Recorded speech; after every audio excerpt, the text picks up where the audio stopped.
பார்த்தாயா? எங்கே இருக்கிறார்கள் கண்டாயா? தம்பி விடுத்தாயா? இல்லையா? எங்கே எங்க இருக்கிறார்கள்? ஒருபடி நெல் எடுத்துங்க. அதை எடுத்து உன்னுடைய மகன் ஆனால் வீரனும் என்னுடைய மகள் பொம்மையம்மாள் பார்த்தாயா?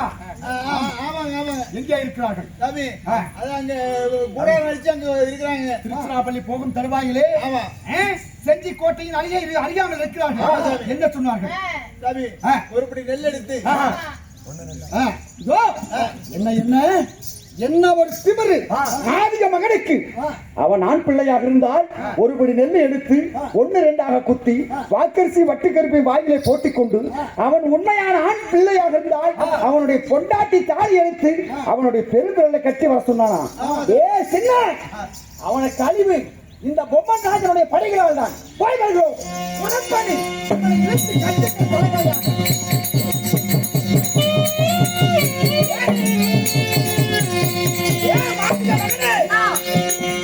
மகனே துரோகி மாமனா மானம் கெட்டவனே, குலத்தை கெடுக்க வந்த கோடாளி காம்பே, சதிகாரி பெற்ற பழிகாரியே, உன்னை நம்பித்தானே விழுந்தோம். ஆனால் 5000 கோடி படதாக இருந்த ஆனால் வேக்கிலின் நாய்க்குமார்களுடைய அவமானத்தை அவமானப்படுத்தி விட்டாயே. டே மாதிக மகனே, இப்போதும் ஒன்றும் கெட்டு போகவில்லை. மரியாதை பொம்மையம்மாளை விட்டு இந்த நாட்டை விட்டு ஓடிவிடு. இவளை நாங்கள் மருந்து வச்சு கொள்றோம். சதிகார் என்ன சொல்கிறாய்? கண்ணிய